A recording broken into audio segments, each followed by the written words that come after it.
Welcome everyone to episode 4 of Kayfabe's Not Dead. I'm your host CJ, and today we got the Dr. Dapper and Jess. What's up? Whoa. That is your longest reigning podcast champion, Dr. Dapper. It's the most regrettable thing we've ever done. That belt means about as much as the UK Championship, which doesn't even appear when they're in the UK. The difference, though, unlike the UK Championship, this is televised. Just saying.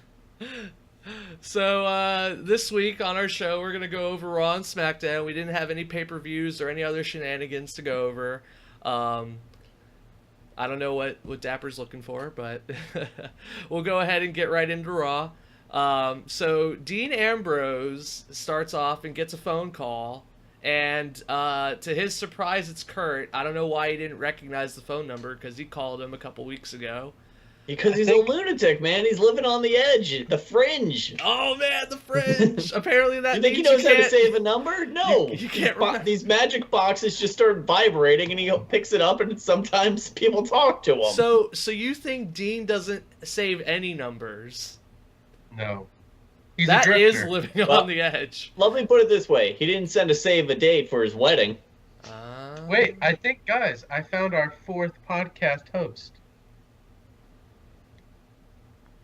Holy shit! The Taco Bell dog still alive? Holy shit!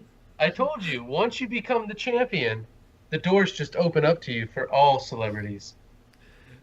One day you guys will be there. One day. So when I retire. So Kurt, the Olympic champion, the former Olympic gold winner, the Hall of Famer. I don't know if he breaking his neck like knocks some screws loose, but he makes Dean, of all people, the GM of Raw for the night because for some reason he couldn't get on the plane. I love how he turns over full responsibility of the show. No notes, he planned nothing out. This is like when your boss is like, shit, I forgot everything I was supposed to do. You do it. Yeah, isn't Dean like the last person you should give the keys to the show to? I mean, Darren Young and Bob Backlund are probably sitting backstage like, man, we don't get to do anything. Yeah, we don't got nothing to do. I mean, at least they didn't give it to like Michael Cole, because then you just like... There we go. Ugh. You know, we'd spend 3 hours sucking Roman Reigns' dick. Never again. And welcome to the unrated version. Oh yeah, this is definitely explicit. Did you watch the show? That's why it's gotta be explicit. Yeah. Hide your children. So right before Dean, Dean comes out to much acclaim, and before he can go into his detailed plan, none other than The Miz shows up and crashes the parade, and he says that he's not gonna let the lunatic run the show and basically destroy the amazing brand known as Raw. I don't know what Miz is talking about. Amazing. Yeah. You could even say it's awesome. But yeah, luckily for the WWE universe, Stephanie McMahon, apparently the ghost of Stephanie McMahon. Yeah, the ghost, because we know that table bump. She hasn't returned yet from that savage table bump she took at WrestleMania that we saw. It's with like our own she two never eyes. took a bump before in her life. So Miz, so Stephanie uses her powers of the chairman or whatever they call her to make Miz the co-acting GM. Dean's like, whatever, fine. They try to shake hands, but then Braun interrupts. International babyface, hero of the brand. Yeah, Braun Strowman. hero and menace to Roman Reigns and tiny luchadors. I feel like we need to come up with a song. Maybe we'll start a Patreon, and I'll write some notes. I'll record it on the guitar, but it will be like, Strowman, friend to the animals. Not friend to Roman Reigns. What was He'll Save the Children, the George Washington song? Okay. So Braun comes out. He's sporting a sling. He because he supposedly tore his left rotator cuff. More air quotes. But he declares that as long as Roman Reigns can still walk, he's not done with him yet. And as soon as his arm's healed, he's going to end him. Now go back to not done with you yet. We need to get that on a T-shirt. Yeah. Him maybe chasing an ambulance with "I'm not done with you yet" on the back. We'll definitely, that'll probably be the first one we get up on what is it, Dapper? Kayfabe's Not Dead, the Facebook page. Well, but what about we need to plug the shirt site. Oh, our ProWrestlingTees.com page. Oh yeah, we'll have that store up probably tomorrow. Because it's not like we work. So after Roman dies to the hands of Braun, I guess Braun can just openly threaten people on live air. He's gonna go after Brock. He's in another country. The laws don't apply. And also, when you're that big, you can do whatever you want. It's the law of giants. So yeah, we get a bunch of yes chants as Braun declares he's going after Brock. In a strange twist, though, I mean, Dragon from Lucha Underground shows up to challenge him. I don't know where this came from. Yeah. You mean Kalisto? Oh, that's who it was. Are you? No, I'm pretty sure it's Dragon. I've seen the looks. Apparently, Kalisto didn't die from getting destroyed in a dumpster, and he lets Braun know that Kalisto's not done with him yet, and nobody's gonna call him garbage, and and Braun just kind of laughs at him and says, once my arm's healed, we can have another fight, but you know what? I could take you on with one arm. That tiny puny human, and that's all he needs to say for Dean to be like, oh, we got a match. But that's not the first match of the night. No, surprisingly enough. Miz congratulates Braun, or congratulates Dean on ending Kalisto's career, and then asks him what he does next. And Dean's like, oh, you're going to have a match against Finn Balor. Of course. So, but I love how he plugged it as, let's put you in a match no one's seen. Oh, wait, I forgot. Last week you were in a triple threat with him. So, yeah, I love this opening. Something that came to mind is, why didn't they save the House of Horrors match for now? They're in London. We've all seen Hostile. I this believe is it's where Hostile. you'd expect the House of Horrors to be. Hostile? Sorry. I mean, maybe that they'll save that for SmackDown. We'll have to get to that later. Halloween Havoc. But what did you guys think of the opening? I thought it was great, and I love the gimmick of having the two feuding guys be the GMs for the night. I hated it. Oh yeah, I'm did. sorry. We're gonna fight over it. So yeah, what was the problem? I actually got a chance to borrow the New Day's Time Machine, skipped ahead a day and saw SmackDown, and it has more or less the exact same opening. But we'll talk about that in the future. I just liked how I would have liked it a little bit more if they would have made the sling more believable for a rotator cuff. That's all I'm gonna say. What's not believable about it? It's a sling. Well, according to Dr. Dapper, for a rotator cuff, you're going to have the sling, but you have a abductor pillow to prop it up to increase the blood supply to the watershed area. Now back to Kayfabe's Not Dead. That's why it's not believable. So, because there's not a pillow elevating his arm slightly, it's not believable. Yeah. There. It's called reality. Moving on. Okay. So we get our first match, Miz versus Finn Balor. So we come back from commercial to get probably the best entrance in all of sports entertainment. And it's not James Ellsworth. I wasn't aware Shinsuke was there for this match. It's not Shinsuke, but Finn Balor, and he's back across the pond at the UK, and he's the only man that is he the only man that can pull off the leather jacket with no shirt?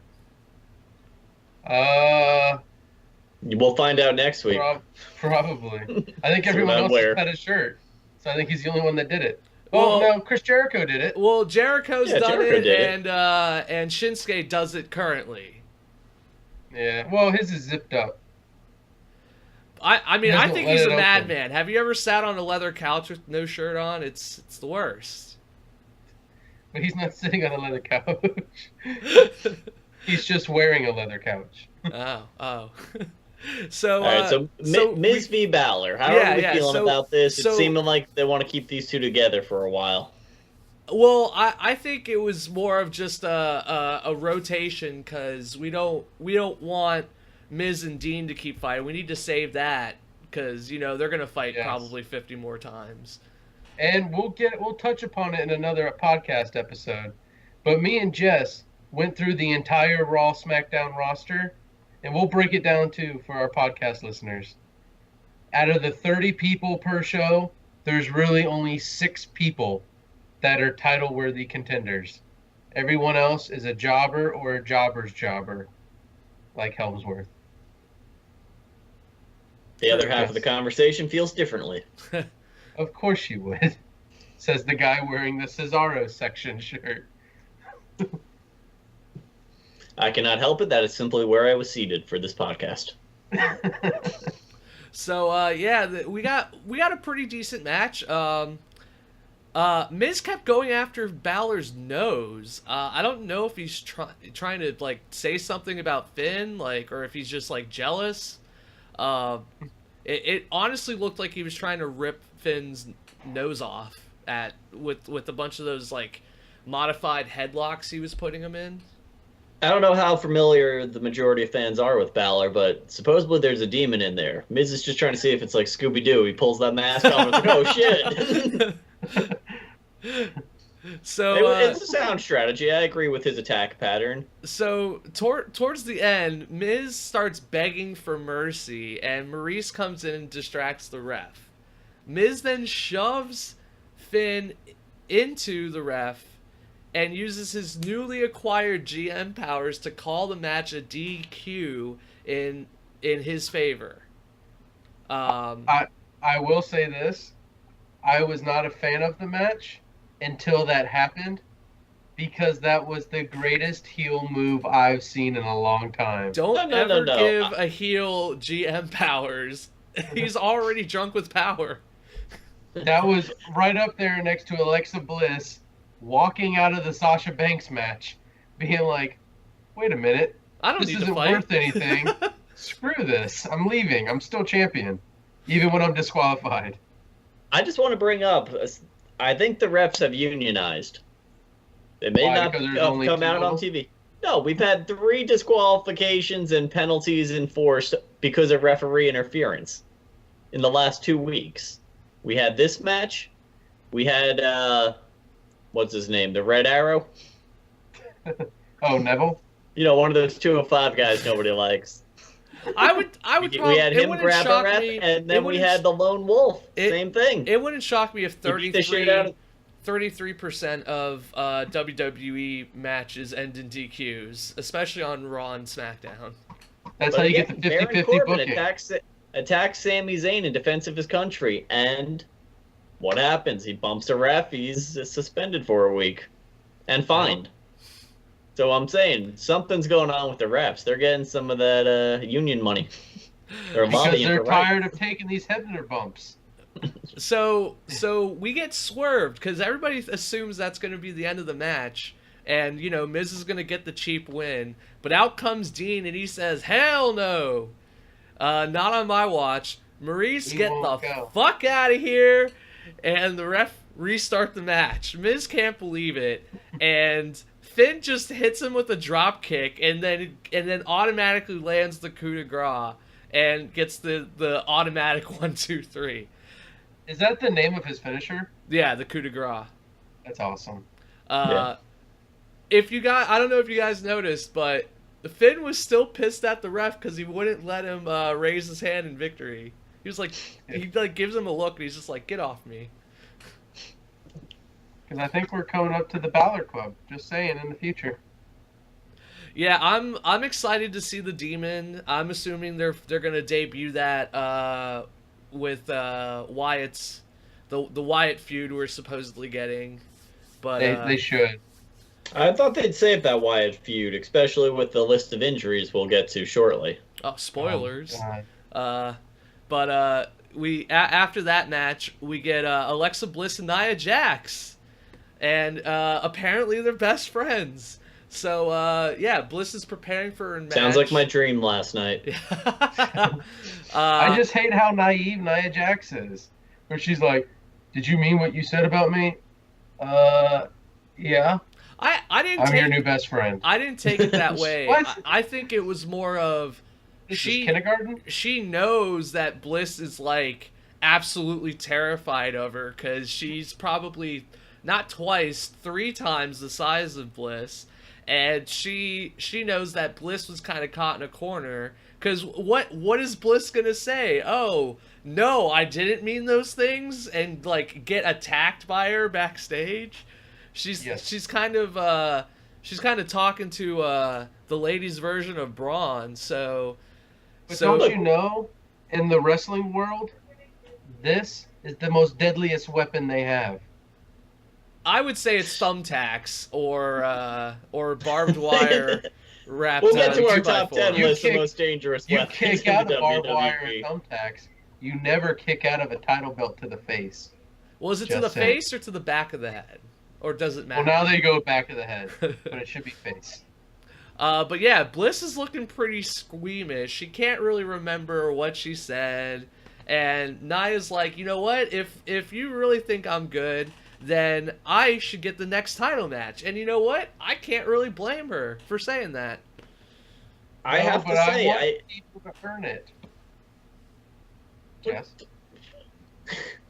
I have to say, I am hesitant with this alliance forming. It's almost unfair. This is like Kevin Owens, Chris Jericho formation, where it's the 2 best people on the roster are now teaming up yet again to put off a bunch of jobbers. Okay, Jess, let's not use the hyperbole a little too aggressively there. I wouldn't say Nia's. Who else do you see coming into a title shot? Bailey?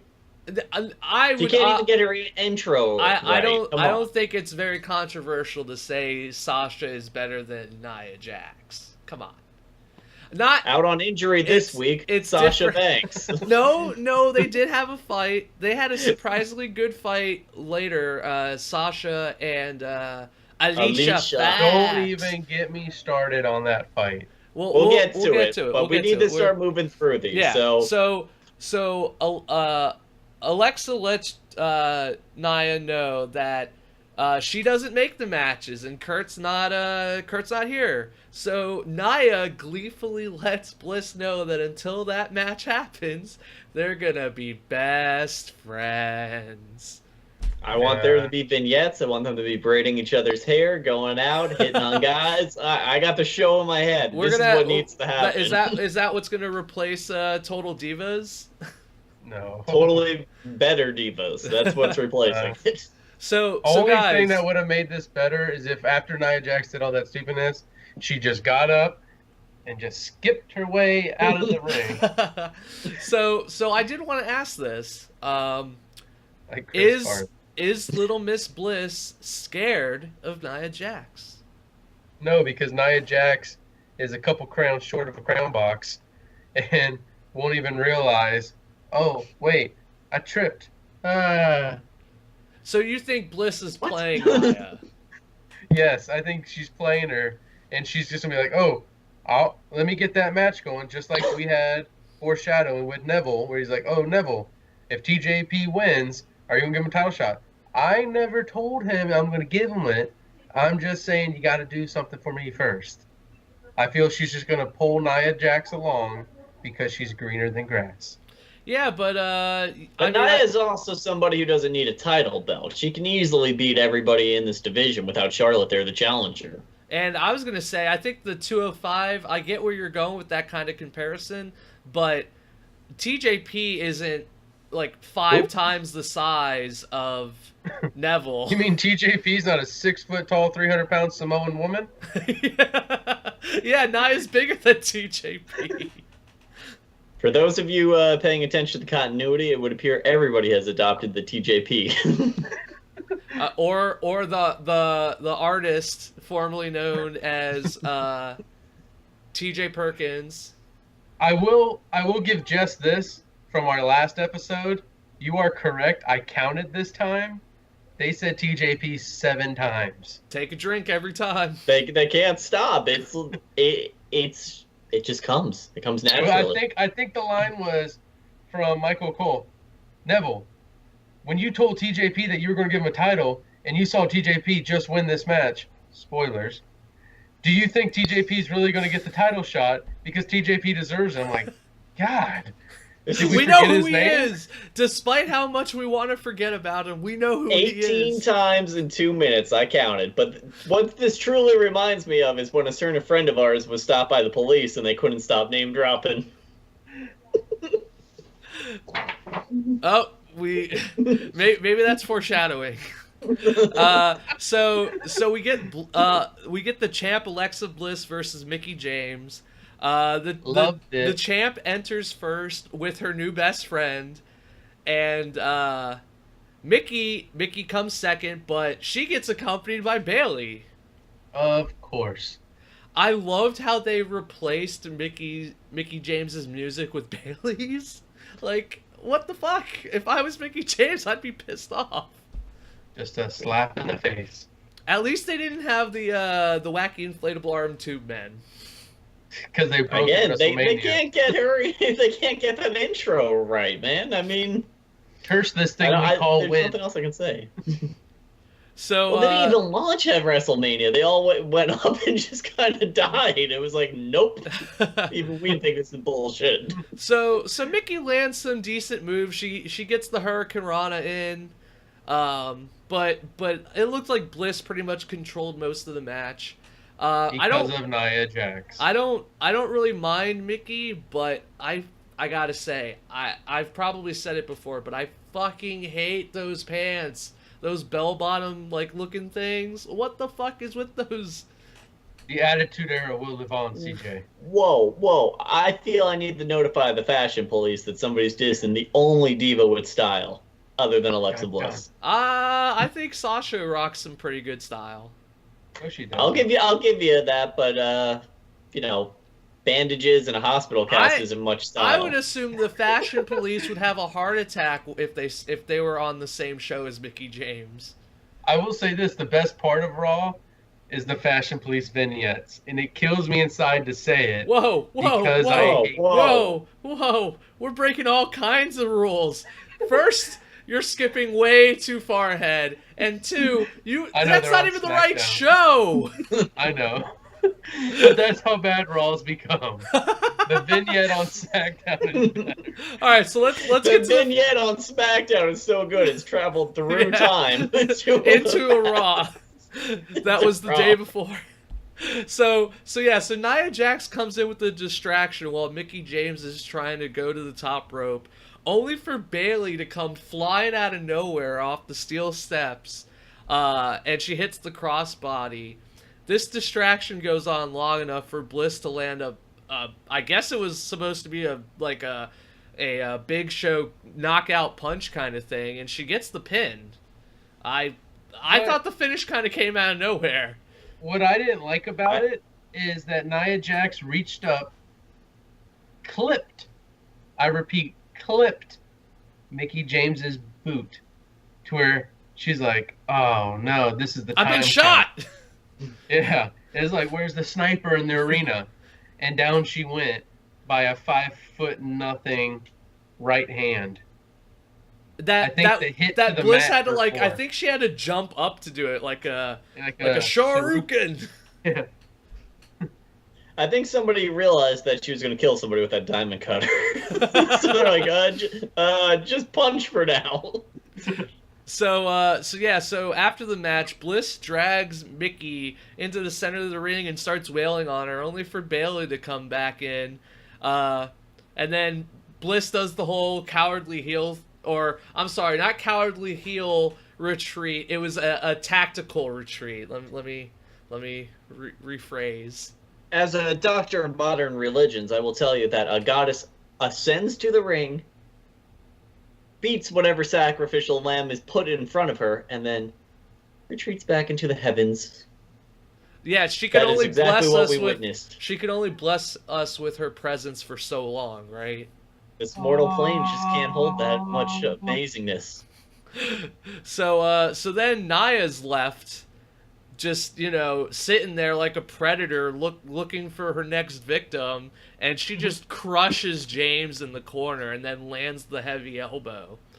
So I'm assuming we're gonna eventually get a Nia Strowman team up, right? And what would those kids look like? Hopefully They would look better like than- 8-foot tall Samoans.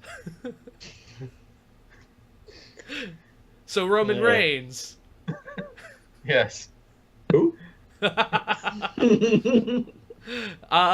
Just thinking of that though is kind of making me cringe.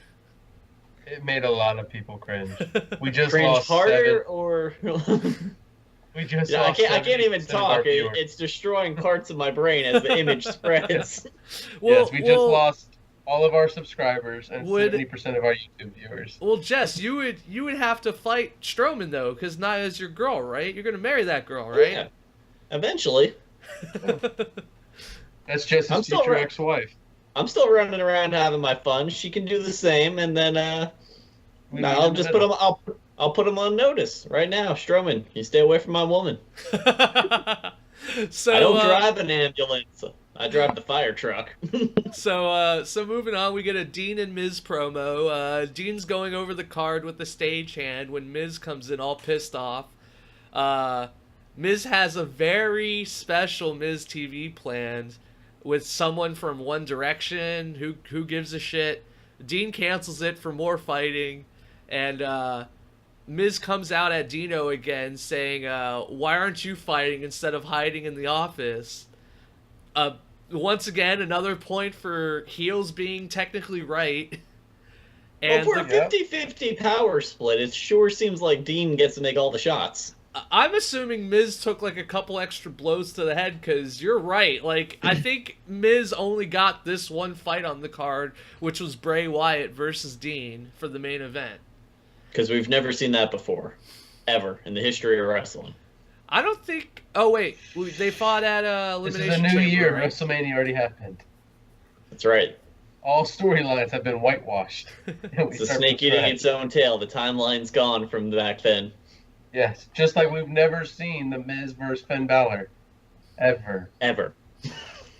Even though it was last week. Guys, it's not like they have 30 wrestlers on each separate show, and they could totally like rotate people around. It's not like they got guys like I don't know, Mojo some Rawley? dude named like Apollo Crews who's like actually a pretty good wrestler, and or like an entire division called 205 or anything like that. I mean, come on, they have to eventually. You're gonna replay all these fights, guys. Come on.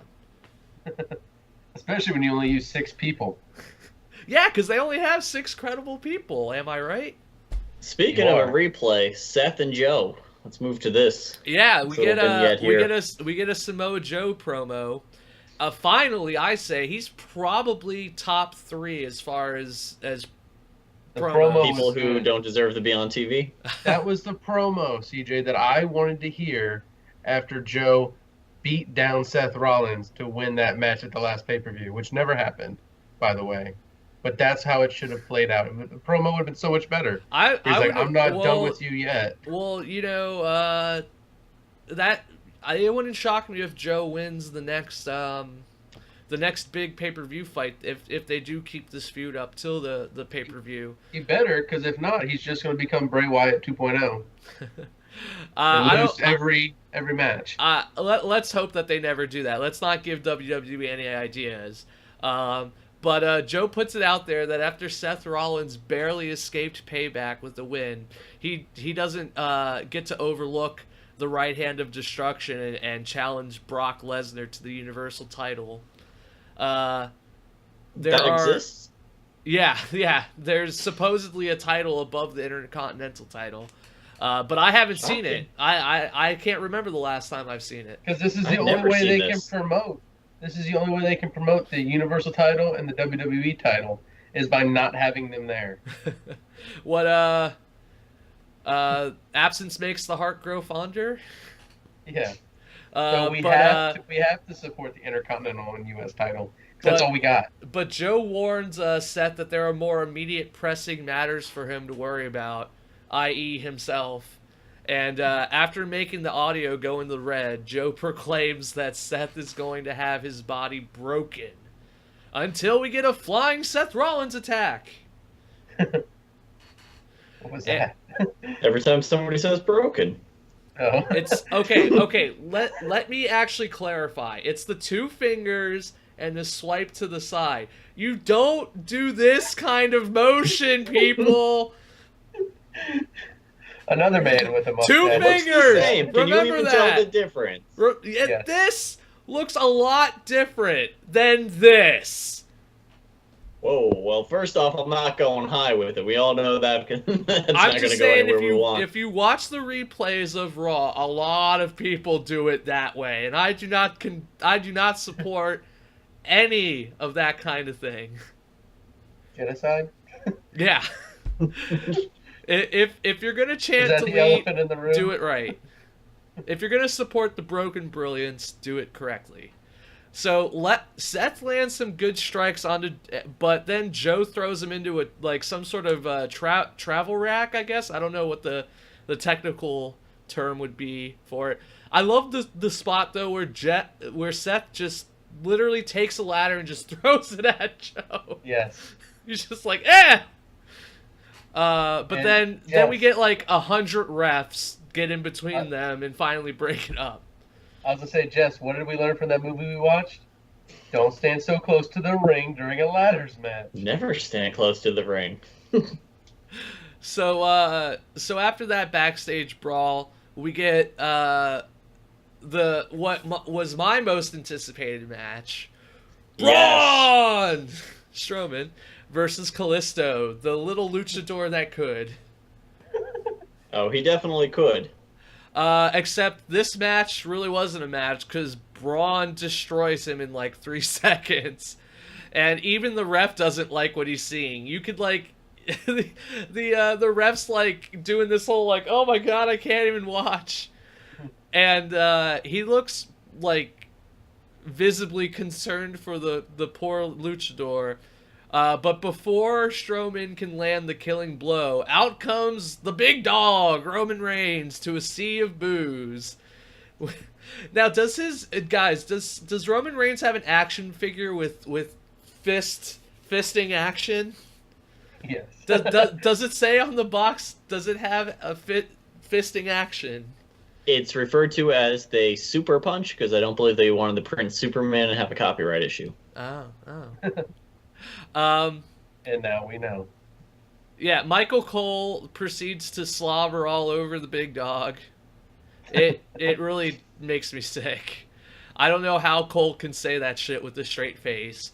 But I will say this though, millions of dollars. How Cole doesn't get paid that much. I did like how Braun Strowman brought up to the point, I beat the big dog. Because, like Jess said in previous episodes, we have completely forgot that The Undertaker was beaten by the supposed big dog. It is, if this is the one thing we can do on this podcast, it is to make sure that everybody remembers that shit. I can't believe that they're trying to just sweep that shit under the rug and pretend like Reigns should not be the biggest heel in company history. Yeah. I mean, I remember taking an airplane ride. I remember getting off at Orlando International. I remember going into the stadium. I remember watching a match. But I just remember it as Roman Reigns stood there, fought nobody. Undertaker said, I'm not going to bother with this guy, and left. into the heavens. Oh He yeah. ascended Oh, up. that's what happened. That's how I remember it. Wait. Okay. So, but we'll try to keep this to under 5 minutes. But so you're saying Undertaker goes to heaven and not hell? Well, obviously, he went off to fight God. He's it was a dead the rematch. 22 years in the making. Remember when Vince took on God? I remember when Vince supposedly died. Speaking of which, when is that going to become a character in 2K18? God. You just have the spotlight go down. It just instantly melts people. I mean, in 2K17, you can have Donald Trump versus Hillary Clinton. Oh my God! There we go. You know what? Pretty You know awesome. what we need to do. I'm so. Can I just say this though? What's cool about it is the intro music. Hillary Clinton has the presidential intro music. Donald Trump has money, money, money, money. Shane O'Hagan. Is Trump's finisher the walls of Jericho? Oh my No, God! it's the walls no, of it's the walls. Mexico. Yeah, the walls of Mexico. Same move, different name. Now, not to Like give THQ any ideas, but for 2K18, does Roman Reigns have an alternate costume that makes him the Undertaker? Probably. That's my wet dream, but it doesn't seem to be happening as of yet. Oh my God, Jess, you're trying too hard now to be the ultimate heel. No, Taker Reigns is what needs to happen. Again, it goes back to what I've said Tains. multiple times. The Tains. He needs a character Raker. other than I come in, I beat people up. You need something to latch onto. Hogan had, oh yeah, brother, and eat your macaroni, take your vitamins. He never said any of that, and you just mixed up Eat your Macho Man and Hulk Hogan. I don't remember ever hearing a promo. Eat your Kraft macaroni and cheese, brother. Let me tell I'm you, sure- brother. I'm sure they were a sponsor at some time. I'm sure we'll get taken Pastamania down on YouTube. Was a for deal. that. Do you not remember this franchise that Hulk Hogan started where it was a quick serve Italian food? It wasn't Planet Hollywood. Next match. No. We got to get into the beatdown. So Roman pulls a pretty heel move, I say, and starts kicking Strowman in the injured arm, and then Superman punches him 3 times. Braun Yep. stumbles out of the ring, and when Reigns goes for the spear, Strowman's able to get the boot up onto the bad shoulder. I thought he initially kicked him in the face, but he got him in the shoulder. Yeah. Well, this leads to our first injury of the night. Supposedly, Braun is now officially injured. So you will now see him come out with the sling and abductor pillow. You will never see him with an abductor pillow, John. Say that 10 times fast. But yeah, so Reigns grabs the chair, and he whacks Strowman in the bad arm. Like, I lost actually count. hit him in the back of the head, too. Yeah. So, what is the likelihood that we're getting the beginnings of a double turn here? I don't think it's 0? going to happen. But I'd say maybe 5%. 5%. I mean, my hope is 100%, but... Yeah. We'll find out in a month's pay-per-view. Well, wouldn't you guys classify what Reigns did as pretty heelish?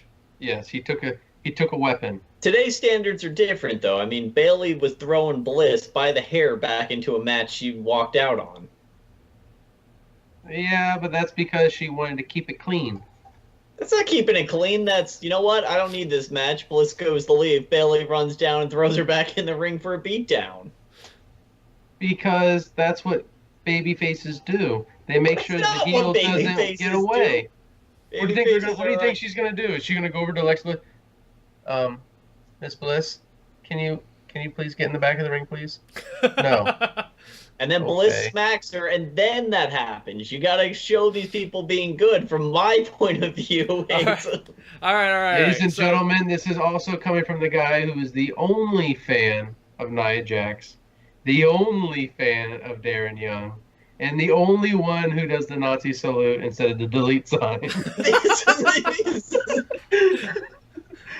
So, moving on, we get the Golden Truth promo. I'm finally reminded that they exist. Goldust interrupts R-Truth singing along with his headphones, and Goldust knows that this might be their only shot at proving everyone wrong, that they actually still belong in the WWE and not in an old folks home. I had so much hopes for that tag team turmoil match too. I was like, oh my god, the Golden Truth's going for it. They're on the 30. I the actually 20, would the this have 10, not been, and they trip. Go ahead, Jess.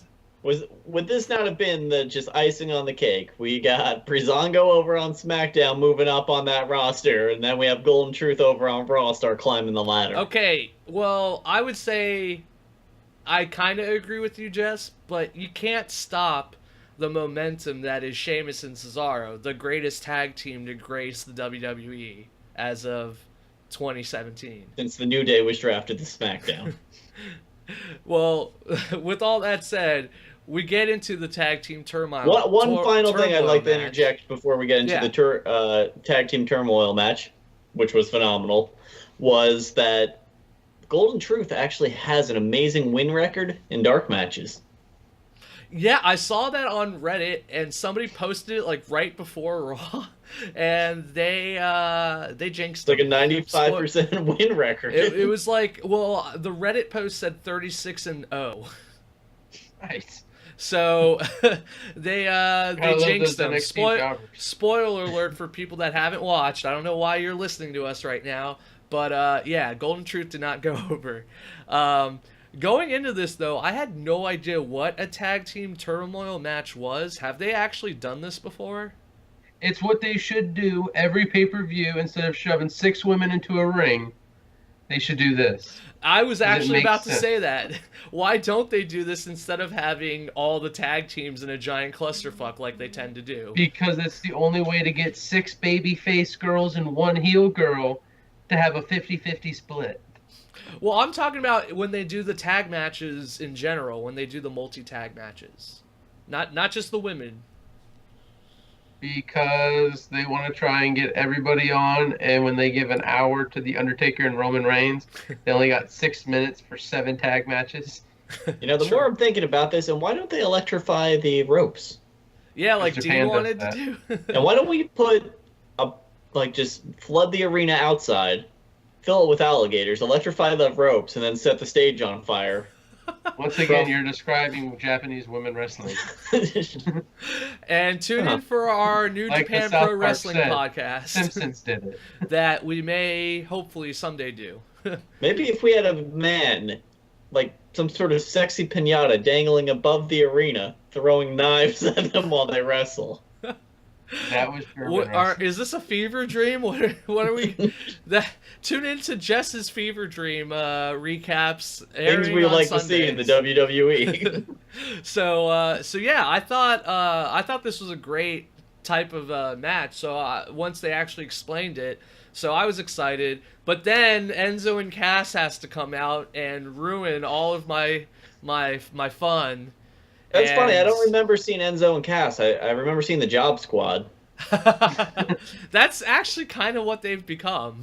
Now, do you guys think I'm seeing a couple haters. what Oh. I forget No, they are the Job where I Squad saw now. this, but the whole Hardys returning for WrestleMania, that was like that was not the original plan. Supposedly the original plan was for Enzo and Cass to go over. Do you think because the Hardys... I don't believe that was ever the idea.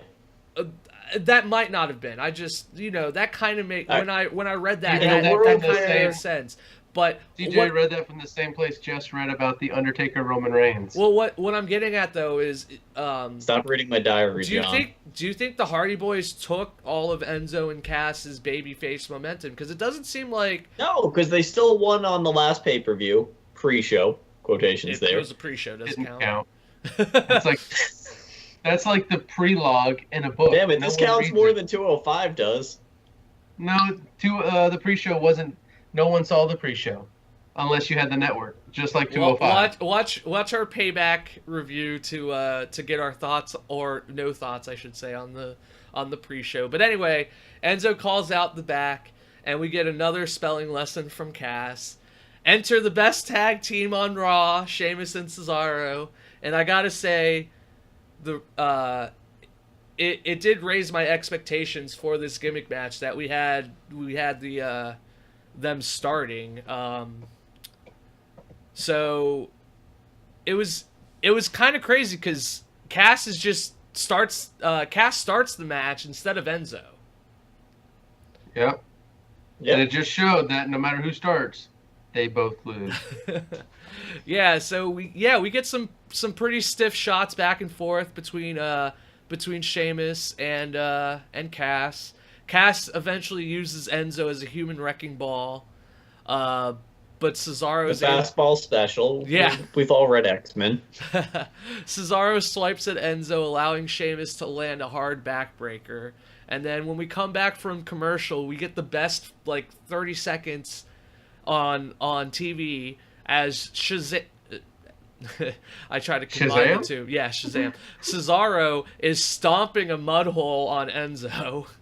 And he is walking it dry. So yeah, basically Sheamus and Cesaro control the majority of the match. And well, let's just move on with it. Sheamus and Cesaro win. There's not much to say. We already mentioned that we are fighting a job squad at this point. I think we do have to talk about how they beat Enzo and Cass, because Enzo, he gets a flying European uppercut to the back of the head, and then Cesaro teases the swing. He kind of motions to the crowd, and everybody starts getting all hot and bothered. But instead, he locks in the sharpshooter for Tyson Kidd.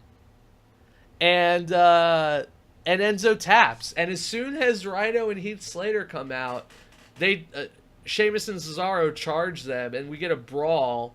And something we saw with this match that was different from what they've done in the past is they attacked everybody on a different angle with a different game plan. They definitely did keep all the other tag teams guessing at what was going on, and I especially liked when they went out to meet Heath Slater and Rhino, because technically the bell didn't ring. They could have done anything. Well, they knocked Rhino out. He never joined this match officially. And and Cesaro dropped some nasty kicks onto Slater's nuts. he bro kicked those things in the next Thursday. And yeah, I'm definitely loving heel Cesaro. It looks like Sheamus is rubbing off on him. Yes. Slater's able to hit a super kick, but he has no partner to tag in. And then Sheamus lands the top rope clothesline, but Rhino can't really do anything. Cue the European uppercut to Heath Slater and the bro kick. And yeah, that's about it for them. 1, 2, 3. So then we get probably the most intriguing matchup, which was the Club, the two heel teams facing each other, with the Club versus Cesaro and Sheamus. Just to prove, once a jobber, always a jobber. Yeah, I don't even want to give this match any respect, because clearly the writers did not. Well, I did like the spot when Gallows tries to suplex Cesaro, but he's able to reverse it into his own. And Gallows is a pretty big dude. What is he, 280? Probably. That dude is pretty huge. But yeah, they go back and forth. Say what you will about how the Club gets booked, but they are good wrestlers.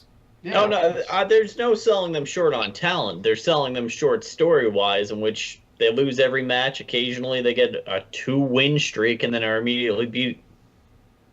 Yeah, they have a better storyline in Southpaw Wrestling. So we get a little back and forth, and then eventually Cesaro hits Gallows with the springboard European uppercut, which was pretty cool. And Anderson is able to recover and hit Cesaro with the spine buster. And all 4 guys are down. Gallows gets up, and Sheamus is able to hit I guess it's called a white noise. Yeah. And I'm not sure Gallows was technically legal, but whatever. That's the life of a jobber. Do you like the Club, Hodap? I do. I just hate the way they're booking them, and it makes me hate them now. Yeah. Because they're not even trying.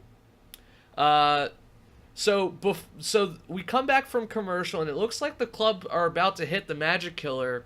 Cesaro interrupts them and takes Anderson to the outside.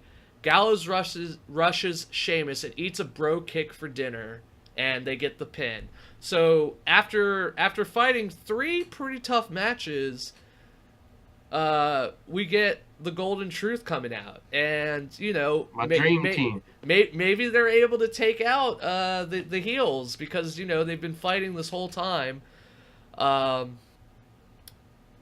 And I personally wanted to see the club and Sheamus and Cesaro keep going at it. I thought they had great chemistry, and we both know that they both teams are very technical wrestlers.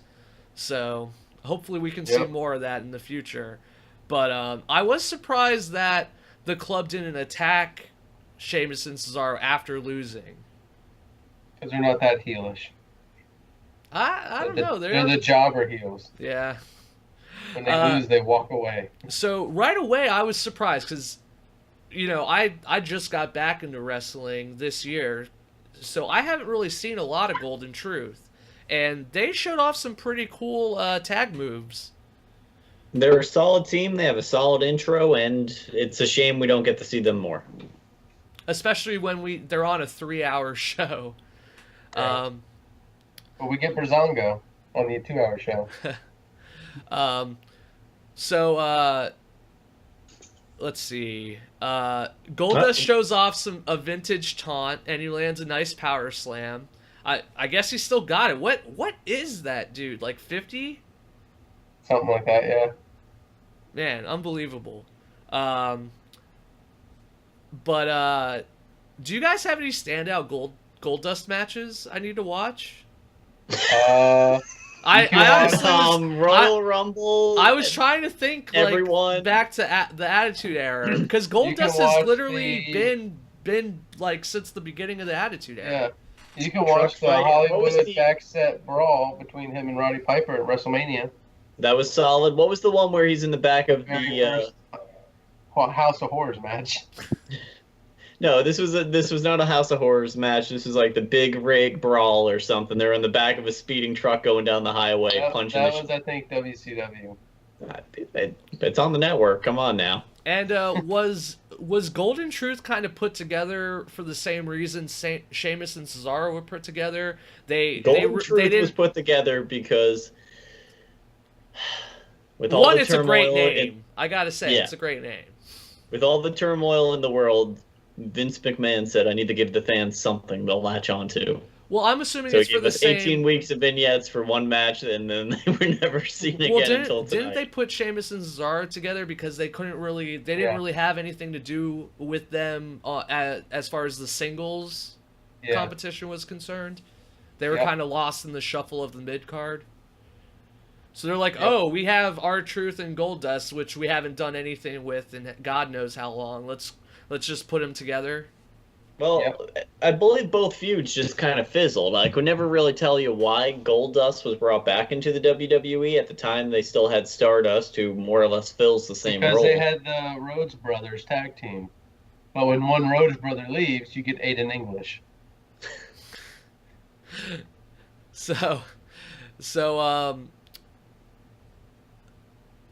R-Truth tries to body slam Cesaro, but he can't fully they're going after Goldust's knee. So it's Goldust who tries to body slam Cesaro, but he can't fully plant the knee, and Cesaro counters with another sharpshooter. Truth's able to I'm all over the place. It was Truth, actually. I'm sorry. They were going after Truth's knee as well. Or it was Goldust's knee, which was getting fucked up because he's an old man, and Truth was able to break up the submission, and he gets the tag. He hits Cesaro with a nasty face first slam. I don't know, it was like a pickup powerbomb, except he slammed him face first. And then he hits it looked like TJ Perkins' detonation kick, kind of is that one of R-Truth's finishers? He does the detonation kick, except he does a 360 kind of deal. Yeah. But Cesaro is able to dodge a leaping Truth, and he rolls up Truth for the win. So before celebrating the win, though, they attack the Golden Truth some more, but then they run away when the Hardys come out. So they're still teasing the clash between the Hardys and the Golden Truth. How do we feel about that, by the way? Sheamus I and mean, this Cesaro. would be, what, match 5 between them? Between who? Just, Well, they did a Sheamus bunch and of Cesaro? singles matches leading up into Payback, so I don't know if you can really count those. But yeah, I Tag think matches, aren't they? But they need the Extreme Rules match so they can break Matt Hardy. yeah, That I is how think it has to that's happen. basically what they're So doing. we're going to have another month of stall tactic? They No, might. you're gonna have another month of them looking at each other, grimacing as one walks away. Just Well, like we did. as we speak of Brother Nero and the finer points in life, it's looking like WWE might not get the rights to that gimmick. Oh, is that There the, have been is that the last thing? multiple trademarks filed against it and injunctions. Well, you know so what they're on and gonna so do? forth. They're gonna get the Break-to-Did Matt Hardy instead. The And broker they're did. gonna, yes. And instead of dyeing his hair white on the streak, he's gonna dye it a different color. Maybe he'll Vince go always fully finds a white and way. have a black streak instead. He'll Yeah. inverse it. They'll always find a way. Yeah, I'm sure they'll find a way because I think originally it was Matt who was trying to get the gimmick directly from Anthem, and now that he has WWE's crazy lawyers, I mean, if they really wanted to, WWE could just flat out buy Anthem entirely if they really wanted the gimmick that badly. That's what they did in WCW, and we got Goldberg. But yeah, it probably will take a while for that to happen, and it wouldn't shock me if they did wait until Extreme Rules, or for God's sakes, I can't believe I have to say this out loud, Great Balls of Fire to Gracious. to So is that what to took break over them. Roadblock? Yeah, they Or they Power actually, Is formerly known as Roadblock. Dean Ambrose actually teased it. He's like at the very beginning of Raw, he's like, "Oh, Kurt, I have a great name for a pay-per-view." This is why Dean should go and just work the concession stand. So You can come join me here at the gift shop. So I thought the tag match did a great job setting up Sheamus and Cesaro as the true top heels on Raw, Mm-hmm. and I really hope we do eventually get a broken Matt and Hardy. Now, do you think to break the Hardys they have to lose the belts? Yes. I'd have to Yeah. assume so. Yep. Absolutely, they need Okay. to lose them. So then we get Seth versus Joe, and spoiler alert, I thought it was a great match. I thought the spot of the match was probably the powerbomb counter into the Falcon Arrow. You're on an island Yeah. by yourself on this one. I don't care. It's Joe. So you don't like Joe? What? I got nothing against Joe, but when you book him so that he loses every match, wins one little sucker punch match by Coquina Clutch choking someone out, I don't care. He lost to Sami Zayn. So Baron okay, Corbin. so everybody take note. Nobody can ever lose to Sami Zayn because according to Jess, that kills all of their momentum. It's not according Just to like me. the Andre the Giant Battle Royal. We've all grown up watching TV shows where there's that vertical power level. Down here at the very bottom, the absolute worst is We have probably Piccolo. Kalisto. Or no, we Yeah, have it's Yamcha. man. Yeah. So you got like your Sami Kalisto Zayn is not where- Yamcha. He's a Piccolo. He's not on the bottom. I just said we have Kalisto. We have the The replaceable actual guys. Where it's, jobbers. here's a mask. You're Kalisto this week. You're Go Yamcha. El Generico is next. Parallel to El Generico is this guy called Sami Zayn. And then the I rest of will the roster is up here. I will say this: the one thing I This did like far, about the match, Power gap. the one thing I did like about the match is the attention to detail that Samoa Joe does when he puts Seth Rollins into the Coquina Clutch, and as the ref's like, "Get off him, Joe! Get off him!" You just hear, "Go to sleep, go to sleep," and I'm just like, I love it, and how the ref's like, Joe, don't do the turnbuckle. And he just takes the turnbuckle and rips it out of his hands. He's Yeah, like, no, yeah. I'm caving in his sternum. Seth actually did it to himself because he's the one that accidentally took the top turnbuckle off when trying to counter Joe. Yeah. I just love how Samoa Joe is destroying him, going with, like, I always remember Roddy Piper saying, I hate when he'll say, oh, I'm going to rip your face off. No, you're not.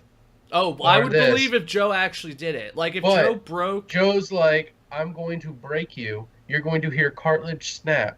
What did he do? He rammed his sternum into a metal pole and a metal turnbuckle and then started choking him out and putting him to sleep. Dr. Dapper, I believe...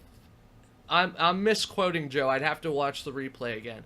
But I'm pretty sure Joe said he would hear his ligaments tear, his joints pop, and something else. I'm assuming his bones Cartilage break. Snap. Yeah. And bones break. So yes, he was actually anatomically correct with all of that. Do joints pop? Yes. Yeah. Oh, well. And now you know, kids. And knowledge is power. And they watch it there. I got my eyes on you, Jess. But they say you can't learn anything from wrestling, and we're showing everybody that that's not necessarily the case. So with the finish, though, to counter what Jess was saying, because Joe gets the vicious DQ with the ramming into the exposed turnbuckle, he lost yet another match. Yeah, but it keeps him strong. Yes. I don't care and if he Seth loses isn't by made to look disqualification. weak because he loses by getting his face bashed into a turnbuckle. No, Yeah. Strong is winning 10 matches, and when it comes to the babyface you're trying to protect, getting a disqualification. That's what happened. No, he's lost every match. Oh, did you guys... You need to wait until be strong and then get disqualified to build tension. I beat think somebody, I beat would rather see the heel go through 10 matches in a row, getting disqualified for killing people. Yeah, I don't think you need and to then necessarily winning in a win to pay-per-view. be strong. If there's anything we learned, it's that Seth Rollins will rebuild, redesign, and resurrect. Because And go back to the Alabama physical therapy clinic to put on that TENS unit again. Did you guys catch the botch though? The audio team after The Joe, booking of this match? I don't know if I'm assuming it was a botch, but when after Joe beats down Seth, they start playing Seth's music. Because Seth won. Seth won. Yeah, but usually don't they play the heels music Usually what they do is they'll play the winner's music, which is Seth, and then after Samoa Joe chokes him out, breaks his face, and goes, yeah. Then they play Samoa Joe's music. Well, I thought Seth was already pretty much knocked out at that point. He was, because of the coquina clutch. He sold it. So, I know that Shinsuke... Unlike Sasha Banks' pin on Alicia Fox. We're Let's almost get to this. We're almost there, but I had a question. I know that they fought a bunch of times in NXT, but with Joe and Shinsuke, because Joe's a pretty good striker, were those matches just punches and kicks all the time? Yeah. Punches, kicks, and coquina clutches. So we get TJ Perkins versus Jack Gallagher with Neville on commentary. Everybody having a hot flash? Yeah, guys. Is it a full moon tonight or something? So, we get the 205 match after having a conversation between Neville and TJP. If TJP beats Jack, then Neville will take care of the rest. Gallagher gets a great welcome to his home because they're obviously in London. And TJP continues to have his face entrance. I still don't know why they are continuing to have him. Because it's a great entrance, and it's making you angry at him. It's making coming out of his skin. We have an exchange of the intros, and then Gallagher dabs, and it pisses TJP off. The distracted TJP eats a nasty headbutt to start, and he almost loses the match right there. But then I did like the spot where they're on the outside, and Gallagher eats the steel steps from the toe hold. Yeah, That was not pretty. toe hold. That was pretty nasty. But then after a roll from Gallagher, TJP gets the win by holding on to the tights, and he basically just he was waiting That for was that. a full moon if I ever saw one. Was that a botch or what? Yeah, it was. We saw some ass on that screen. We almost saw his balls pretty much, or his gooch. And now someone will follow suit with Rosa Mendez and be kicked off and suspended. It was almost as bad as when Razor Ramon pulled down HBK's pants when they were doing the ladder match way back. Man, I was surprised they didn't just flip camera angles and show the kid in the kid's reaction that were in the crowd going. The little kid wearing the 316 shirt going like this. That's the one. You know him. You know that. I just want to see that kid cringe the fuck out over this. So after where was the London? After TJP gets the win, he attacks Gallagher afterwards, and then Austin Aries comes in from the crowd to help him out. Moving on. And then Neville he starts like going nuts on the mic. I don't even know. He like kind of like broke. I don't know what happened to Neville there. In his mouth. So he then just realized TJP just got suspended. He's like, crap. Now I got to start this feud all over again. They're gonna start him back off as a face because they're gonna totally forget what they were doing with him. Yeah. So then we get Sasha Banks versus Alicia Fox. And I'm going to just summarize this match real quick in 3 seconds. This is why Sasha Banks never deserves a title match ever again in her entire life. She jumps onto Alicia Fox at the end with that flying knee, lands on her. 1, 2. Alicia Fox rolls out, not just one shoulder, both shoulders are pretty much up. The ref goes, yeah, even the 3, announcers pointed that out. We don't even care about this match. 3, clean in the center. And I'm like, I remember sitting there at home telling my wife, look, they're not even going to show the replay because it was such a bad botch. Eva Marie had a better job at wrestling than that botch-up job. Okay, and Corey Graves was even like, she had her shoulder up. Michael Cole's like, well, I don't know about that. Then they showed the replay, and he's like, oh, yep, nope, that was definitely a shoulder up. But the ref didn't see it, so, oh, well, good for Sasha Banks, she won. You're missing the big picture. This is the heel turn. Sasha clearly bribed that ref. Yeah. No, she bribed Vince McMahon to get a contract because her uncle 3 times removed is Snoop Dogg. Say what you will about the finish. I do think we got to give credit to Alicia Fox. How amazingly hot she was in this match. Well, that and also that Northern Lights suplex. Holy crap! Yeah. That thing. She's a talent. There's no doubt about that. She's the greatest jobber there is. Sami Zayn should be so lucky to be considered a jobber. And finally, we get the main event: Dean Ambrose versus Bray Wyatt with The Miz on commentary. And after teasing next week's IC title fight between Ambrose and The Miz, Miz starts yapping. And Jess, you okay? This match put me to sleep. Can I just say this, because we're going to tie this into the injury list? This is why Bray Wyatt is the male version of Sasha Banks. You got a 300. You have a 300-pound man doing a back handspring. And he gets a hangnail. And now, what is he now, Jess? Out on injury? He is out on injury. Because he's doing things he shouldn't do. And I just love how he gets thrown to the ropes, does his little, and Dean Ambrose like, oh, dear God. When a normal man would have just kicked him right in the face. It's like, this isn't the first time I've seen you do a back handspring. Well, we get a couple false finishes because Miz distracts Ambrose at one point, and Bray's almost able to hit the Sister Abigail. But that's the only way he can win a match. I mean, it is actually one of the most protected finishers on WWE. But after some more, that your dad's name is IRS.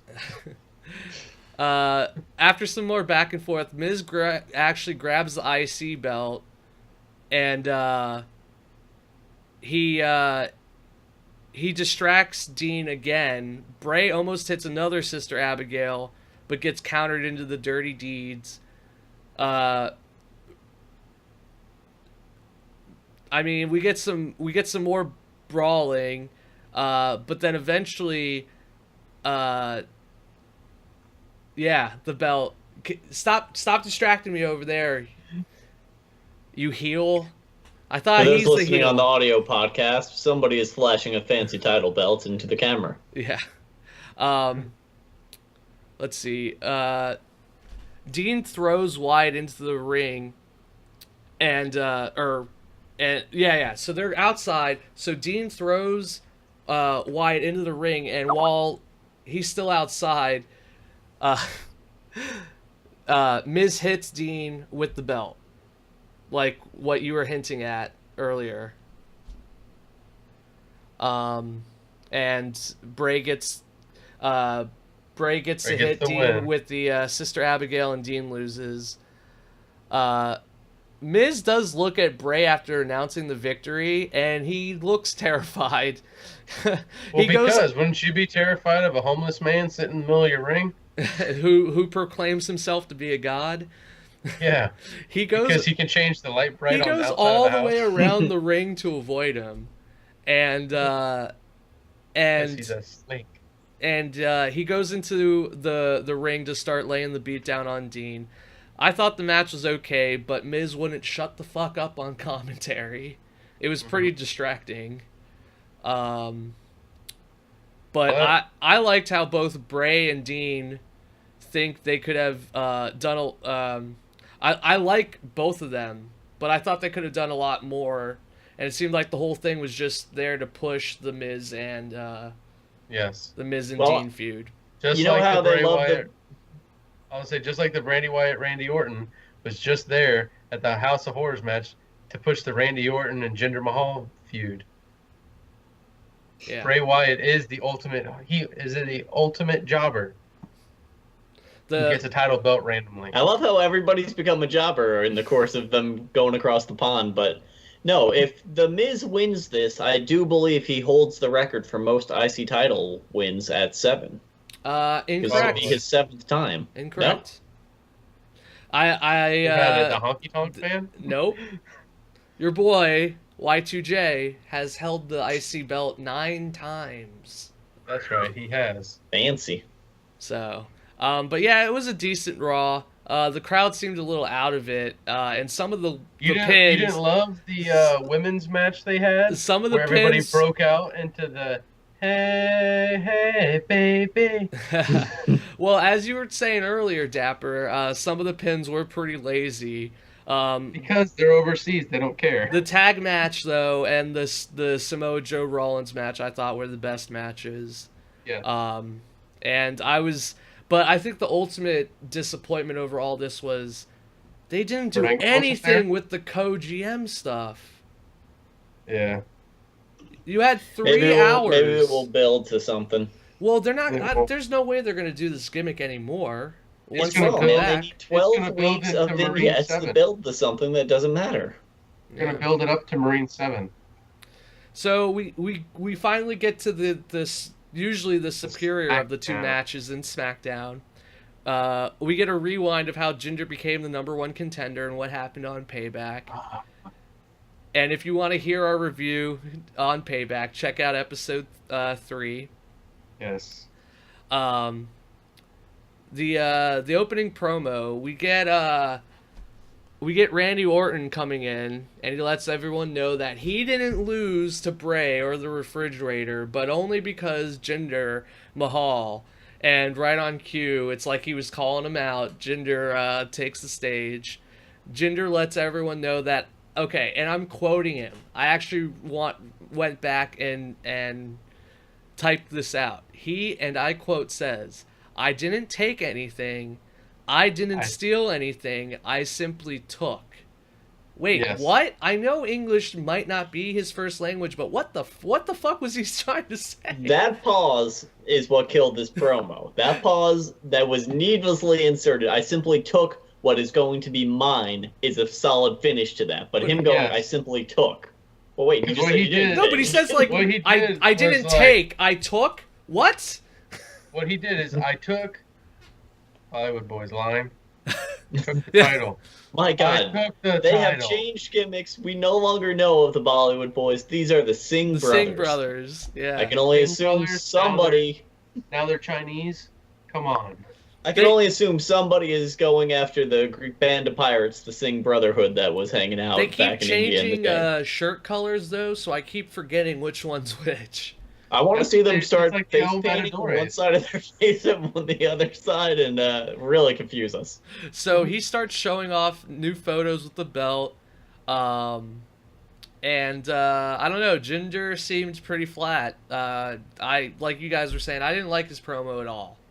This was Thank the first you. week. I feel he dropped the ball, and I'm worried for it, actually. But luckily Thank for you. us, your boy Kevin Owens comes out to save the day. The new Because face I of bet you America. Vince was sitting there Face of being like, America. I bet you Vince was sitting there being like, why did I give this guy a push? Kevin, the true Canadian wrestler, get out there. I'm actually sad I bought this shirt ahead of time. I'm sure they're going to come out with a red, white, and blue version. Oh, I was about to say, I was looking at it this weekend. Yeah, Titles and tees, 30% I off. love how he just says what all the smarks are thinking. He declares that no one cares about the House of Horrors, India, or England. Thank you. Thank you. He knows me. KO says he ended Y2J's career last week, and everybody should be paying attention to him and the U.S. title. After he beats AJ Styles, he's going to go after the heavyweight belt. This is why Kevin Owens, just like Alexa Bliss, is the best heel. After, oh well, go ahead. No, I was just naming the reason they're both the best heels. Do they have boots? After KO says some shit I didn't understand, AJ Styles comes out to drop some truth. AJ lets Owens know that while he may be the face of America, he isn't the face of SmackDown Live. Well, what I love about it is I remember that when they did like a Italian Raw with, what was his name? The guy who had the Cobra, not Jake the Snake, but yeah, The sock puppet that was the snake. Yes. yeah, whatever his name was, he started speaking Italian, and like Beth Phoenix was there, being like, I don't know what's going on, but you're thinking it's this amazing Italian promo and everyone's popping. She was like, I actually asked one of the Italian people who was backstage, what'd he say, and he's like, all he said was, the girl next to me doesn't speak Italian. We should all laugh at her and point. And she sucks at cooking, and she can't do this. And can't do that. And everyone's... that's definitely an insult to Italians. If you're Italian, you have to know how to cook. Come on. So I bet you, even though probably no one over there in England spoke the Quebec French, he just probably like, you guys all suck. Here's my W. I thought that was actually a dig on England, because England and France aren't the best of friends. So I thought it was like, if I came into a if you wanted to country... get reality and political, this is WWE, where pandas take chair shots. Anyway, so... And kayfabe is not dead. So apparently the never-ending train of Jobbers. top guys on... Same thing that we saw on Raw. Smackdown. Everybody in that locker room's like, oh, You know what? I got what's going something on to out say. here? Baron Corbin comes out to party, and after serving his 1-week suspension, he's ready to fight. Too I bad he love how they has... give them 1 week suspensions when there's a week between each shows. Yeah. That's like going to school on Friday and being, you're suspended for 2 days. I'll see you on Monday. Well, too bad he doesn't have eyes in the back of his head, because out of nowhere, Sami Zayn attacks him like a flying spider monkey. I thought that you were going to say sneak attack, just like a Muslim. Oh my god. AJ goes after KO. You just forget all about gender. KO does the smart thing and runs out of the ring. Sheik, And just I'm not like doing that, this anymore. we have 3 faces in the ring and the heels are circling around. I love how the crowd started chanting Olay, though. Hello. good call No, to the SmackDown crowd was very much into this SmackDown. yeah. Sorry, SmackDown Live. They were chanting every which way. Well, but the Olay chant is for Sammy. Yes. Ole, ole, ole, ole. So we get the welcoming committee promo, and James Ellsworth greets us when we get back to commercial. Luckily, I wasn't eating because I would have puked. So he goes on to say how no one deserves to stand on the same level as us, and I guess that means he's officially a part of the stable. Of course he is. Are we gonna He's have trans. some? Just Yeah, go with it. I was about to say, are we gonna have some intergender fights, or is WWE gonna start counting Ellsworth as a female? Well, until they launch 195. Are they gonna start calling him like Alive. They Jamie can't put him Ellsworth or anywhere. something? Yeah. I'm Janelle Ellsworth. transitioning. I'm putting this on the list of things I want to see in WWE now. But couldn't anybody on the roster legitimately beat Ellsworth? I mean, Everyone if has. we want He to talk beat about AJ Styles Jobber, 3 times, and now he sits unchallenged in the women's division. He's like a D2 football team, undefeated. yeah. They don't exist. After trash talk in the crowd, Natalya enters the ring, and before anything more can happen, Naomi comes out and the crowd goes mild. They were not really into Naomi. Of course not. Naomi then calls out Becky again, Lynch going to back join to her. the Naomi is from where? Orlando.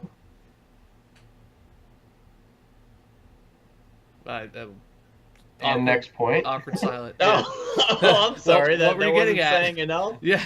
She's a Florida bumpkin and nobody likes her. Moving on. Oh, okay. Well, she is the champ. Nobody likes her. You'd figure the champ would get a pop. I was there when she won the title belt. Nobody cared.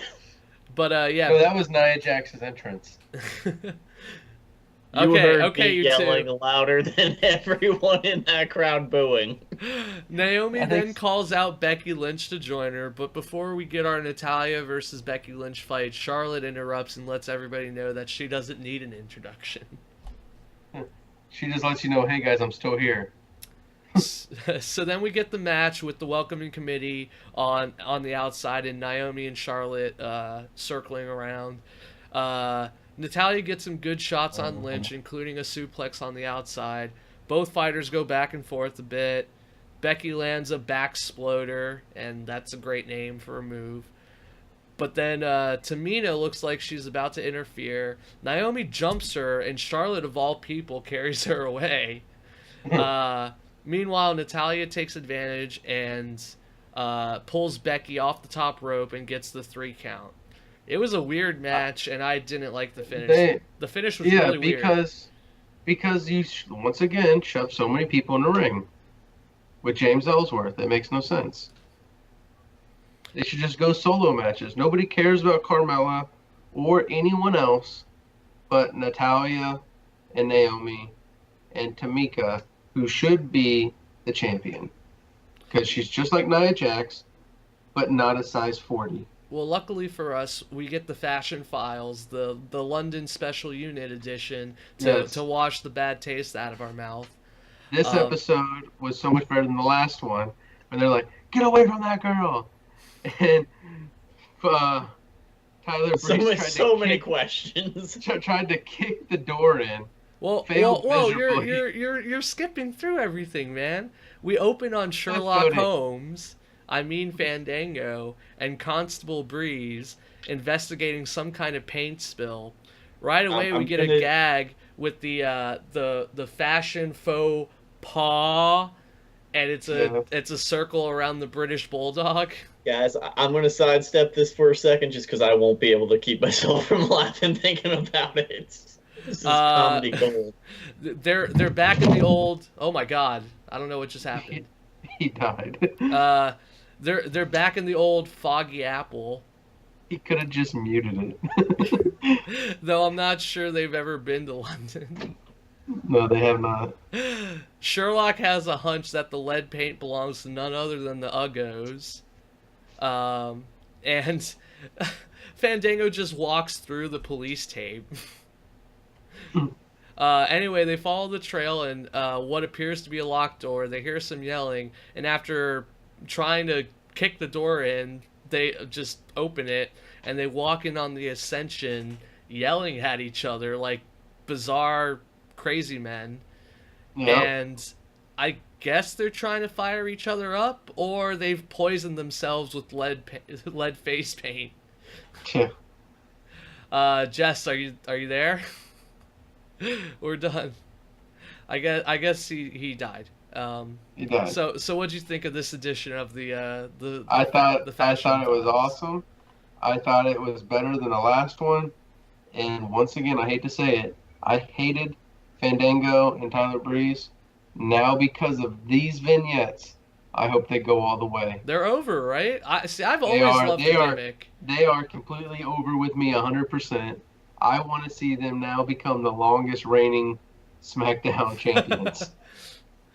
I really hope the New Day coming back doesn't spoil this momentum. I honestly think they do have a shot of going over the Usos at Backlash. I do too. I mean, I hope they do. Glad. That's one of my predictions. I'm calling it. I'm just gonna copy all your predictions so that worst case scenario, Jess can win the belt. No.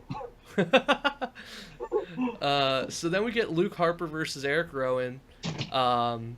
We after having a barrel of laughs, we swerve right into a horror show with the Wyatt family feud. Yeah. Right as the bell rings, Rowan goes in on the attack, and after some stiff shots, Luke shows off his quickness and lands a nice drop kick. I mean, Harper does have some moves. Yeah, he's the textbook jobber. Like, he just needs to once again, everybody's a jobber in Hodap's eyes. Because he needs to form a character. Nobody can get behind him. Well, I think the big thing is, with SmackDown's compressed time, they don't have any time to have these guys do promos. But I agree with you. I don't know who either of these guys are. A microphone so he can go follow the buzzards. But we can't give. Oh my God! Did you just get possessed by the spirit of Bray Wyatt, Hodap? Yes, but we can't give Luke Harper a microphone to be like, "Oh my God, hey guys, my name is Luke Harper, and I'm here to beat people up." Well, hold on. We've had a Luke Harper promo. He talks to a light bulb. I don't think it worked for anybody. So yeah, we get basically a decent brawl, and Harper hits what looked like to be a modified rock bottom. Do you know which move I'm talking about? Yeah, is there a name for this, or was this just something new they were trying? I didn't know what to call it. It looked like a rock bottom, but Wyatt bottom. Or I'm sorry, it was Rowan's move, and Harper's able to kick out before 3. I guess they don't have to protect it. It was the redhead bottom. Is what it was. Yeah, the redhead bottom. You know what I think they should do real quick, because obviously this match was pointless.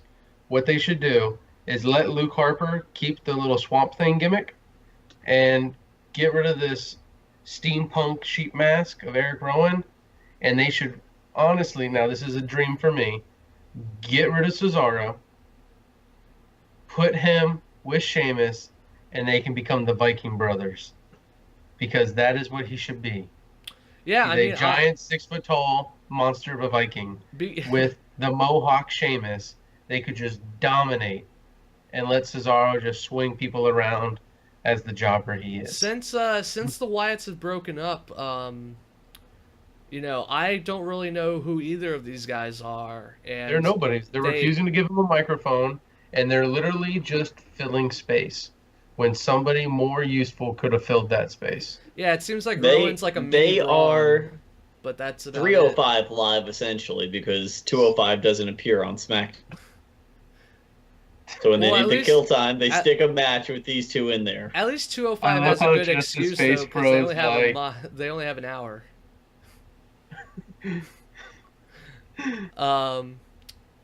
I do like how whenever he went into the corner though, Rowan was like talking to the mask. Yeah. Because he's just psycho. Let's talk about this, because he starts hitting hidden with the mask. I own a multitude of these masks for those watching the videos. They are the thinnest, cheapest Chinese plastic you could imagine. I really Yeah, thought so you were is going to say his. they've been talking to me this whole time.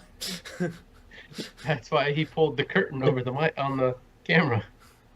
Because Goldust said, "Do it." Those aren't all Oscar Oscar said, okay. masks, are they? No, it's we got- Goldust, Oscar, and Sting. No, well, what I was thinking those were Oscar masks, but they were like her tribute to those characters. 'Cause they Listen, were- when I win that belt, I'll call it right now. I will do my full Asuka impersonation. I will bust out the wig, the other masks, the kimono, and you will see true glory when that don't belt know is if- back around my That's waist. I don't know if anybody terrifying wants how I that. do Macho Man and a multitude of other male impersonations, and Jess comes out as a kabuki woman. So Hey, is it any different than my real Foreshadowing. life? For our 100th episode podcast. yeah. Hopefully we can get to that, and I won't participate. So then we get the Dolph Ziggler promo. The Zigmeister comes out and calls out the artist known as Shinsuke, and I love fucking Dolph Ziggler's heel promos. I hate how they're calling Shinsuke the artist. It's so dumb. Well, because Strong Style's taken. By who? Michael Cole. He says Strong Style. Ugh. But I love Dolph Ziggler's heel promos where he's like, "Why do you guys cheer for a guy who's not even had a match in WWE?" And then you hear the chants, "NXT." And he's like, "That doesn't count." Thank you. Once again, That's just like 205. we get another heels are right. Heels are saying Yeah. things that are technically right. Yeah, the crowd starts singing Shinsuke's music right on cue, and Dolph just looks like a disappointed parent. Dolph can do a great promo. I think this went well, and we finally got something we've been saying. It's been too long coming. How would you guys feel Shinsuke about took his actually jacket seeing off? Shinsuke do a couple moves? Yeah, like take It his was jacket great. off. I want to see more. Oh, What I want to that know was terrible. What I want to know is Shinsuke never comes out to fight, but he always has the mouth guard in. And you always hear him go, "Shut up." But I want to know, like, when he takes that mouth, that he's like, "Oh, I'm so sorry. I said shut up, Dolph Ziggler." And just put it. Oh, your I God. was going to say, this is actually an old stage trick. Inside that mouth guard is a mini mic, and somebody backstage with a walkie-talkie is actually speaking for him. It's ventriloquism 101. He's just Yeah. going, And I love how but he's the mouth guard covers it up.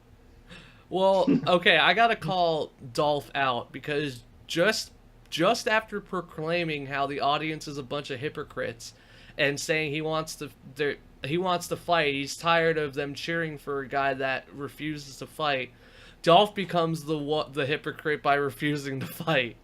Because And he's the heel. The heel's supposed to walk away. well, he's because doing like a great your job shirt frustrating me. says, CJ, what does your shirt say? He's the prize fighter. Yes, prize fighters don't fight for free. Dolph Ziggler will not be caught dead fighting in England.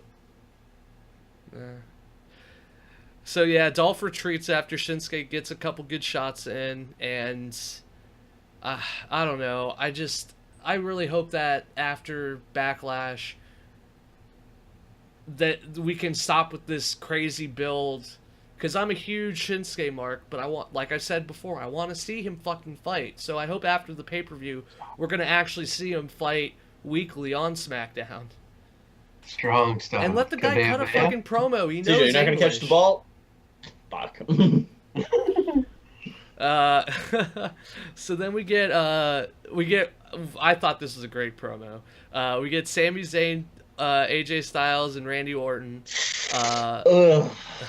Oof. Thought this was a great promo. Yeah, I fucking love this. So What was there to love? This is no different than when he was trying to reform the Shield backstage. Well, Close your eyes.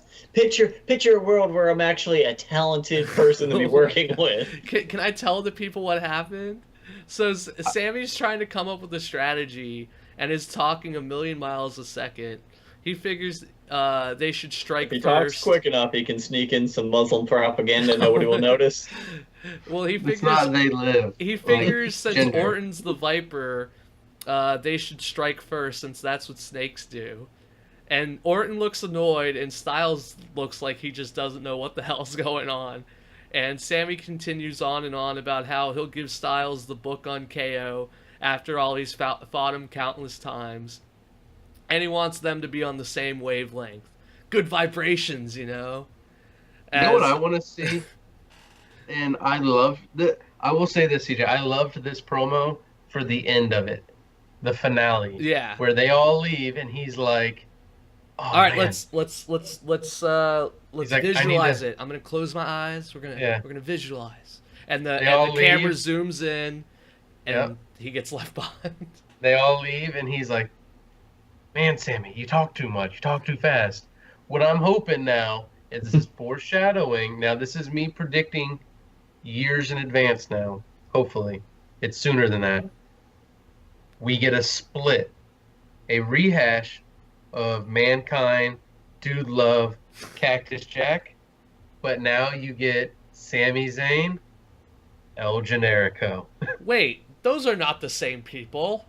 Yeah, know, you're talking crazy right now. We get the split where you're going to be like, Sami Zayn had a match, entered the Royal Rumble, gets eliminated, El Generico comes running in, eliminates a couple people, then gets eliminated, and then Dude Love shows up for the finisher. Generico would be so over. He'd be like the one luchador that would get over with the WWE crowd. He would. Is Rey Mysterio not a thing? No, he doesn't. I mean, he's on. I said in the WWE. The current. He WWE. was over. Okay, the current. There we go. The current. But poor Sammy, he can't even get over with the other faces. I like the fact that AJ Styles didn't have to act. He's just standing backstage going, man, I can't believe they paired me with this SOB. And he's like, I have been a champion. He was, you could tell from the look on his face. He's like, I wonder what's going on over in New Japan. Did I leave the stove on? So and Randy had that. Oh, go ahead. I was saying Randy had. Yeah, he just looks. He had his resting Orton face. His blue steel. Or his Magnum. Give the guy a break. He does hear voices in his head. So I know. So I want to see the punt again. I love the psych up of the RKO when he starts hitting the ground. I'm like, he's crazy. I love it. Give me the crazy Randy Orton again, not the. I'm kind of a face, but I burned people's houses down. Boring Randy Orton. He murdered a cameraman. He did actually. So then we get the Fashion Police versus the Ascension. Match of the night. The Ascension starts the match off strong, but after Breeze gets tagged in, he's able to turn the tide, and after a last dance, Breezango picks up the win. But before they can celebrate... Don't you love how somebody got over the atomic leg drop as a finisher now? Hulk Hogan will live on from the top rope. It's called The Last Dance. I'm sorry. I feel like we haven't seen one of those in 12 days. Yeah, good call. Because before they can celebrate, the Usos, the Usos, come out. In 12 days. And Usos say 12 days more than 12 times and make some general bad guy talk to hype everything up for Backlash. You can. How many days, Jess? In 12 days. Get each other's backs. 12 days. Lick each other's backs. Yeah, it's 12 so days. weird. I mean, wax each other's backs. The heel Usos with their energy have some great promos, but they say the most ridiculous shit. I'll say this much: in 12 I was days. a huge fan of the Usos when they were the baby faces, but now I'm like, you know what? I'm loving these fashion files. I'm getting over with the Fandango and Tyler Breeze, and then all of a sudden, in 12 days, wax each other's backs. In 12 days, lick each other's backs. I'm like, I love the Usos again. 12 days. This was amazing promo work, and talk about two teams that had nothing going on a couple months ago, now being elevated to here. The So, cameraman I think- shows. I'm just gonna say the cameraman shows Tyler Breeze and Fandango talking in the ring, being like, "We're not over anymore, are we? In 12 days, We'll be Yeah, over you're right. again. Definitely not over anymore. In 12 days." Did he just say lick your back? In 12 days. Why am I waxing your back? We're so screwed. Why is that a bad thing? And I mean, Jimmy is even popping himself. He's like, he can't even get over the 12 days. You couldn't get over that with a straight face that was working with this crowd as well I as it just was. love how after the fourth time you heard one person go, 12 days. In 12 days. I know how to count 12 too. days. And now the whole crowd's going, 12 days. They're like, I can't believe we got over 12 days. So Jess, Jericho was right when he was like, stupid idiot. yeah. Talk about a chant that only has one use, one time. Jess, I think you Yes. missed this this quick discussion that me and Dapper had because you were gonna have a heart attack talking about the amazing fashion files. Oh, when I had to walk out for 12 days? Yeah. Do 13 now. do Breezango have any chance of actually beating the Usos at Backlash? Not in I 12 honestly days. think it's a 50-50. Right now, I'm going to say it's about a 60-40. It's going to depend on what I see next week. That's going to be the tie break. But ultimately, is New Day launching before or after? That's a After. great question. I honestly think it's after. And you know I what? could see Breezango winning to quick lose it next night to New Day. New Day has the belts, and then the Uggos go after them Well, in 12 okay. days. Do you think that would technically be okay for one face team in Breezango to lose the belts to another face team in the New Day? Or Well, New Day is supposedly heel. what? You know, they're Yeah. They That's why they they- sell they are ice the heels cream. everybody No, loves. they do not sell ice cream. They sell Mexican tacos. They sell At New an ice Day cream truck. pops. How okay? How can there be a heel team that sells pops? It's just like any raper van you see on the street. Free candy. Okay, point taken. Moving on. Okay, we do regrettably we need to discuss this. I'm still trying to wrap my head around the point of this. We get the Mojo Rawley backstage tour. Yes, we need to talk about What this. I in the actually fuck was fast-forwarded this? Second best wrestling event, promo, gimmick, whatever this is. This was And terrible. I wish I could take credit for this idea. But the best fucking way I've ever seen somebody break it down is Mojo needs a gimmick other than just being hyper. Because now he's going up against that overly hyper Sami Zayn on the same show. So what do? You have him talk the kids. Nobody else can see but him. Wait, so those kids didn't exist? You just keep this promo going. I wish I could take credit for this idea. But you just have this promo Jess, keep I going. wouldn't give- I didn't watch the promo. I just fast forwarded through it because I figured it's Mojo Riley. No one cares. Jess, I'm pretty sure we cannot give the WWE that much credit. I'm pretty sure those were real kids. But that would be great. That were flown over to England. Those are what's his name? Heath Slater's kids on SmackDown. So And yeah, the amount of bullshit that goes on in this. First off, why is he fessing up to being like a picked on and? no, he was like, talking just about Andre. He's talking about himself. What's that for? No, he was like, oh well, there used to be this guy, and you know, he was made fun of, and he got picked on and mocked, and he became a legend, and he Have you wasn't ever heard talking somebody about 7 feet tall being picked on. No, well, Yeah. yeah, Sasquatch. yeah, he was called Sasquatch and shit, and Uggo or whatever. I don't know. I wouldn't make fun of him. I'd be scared shitless of Andre, but I would make fun of him, and then I would go into a small crawl space where I know he can't get me.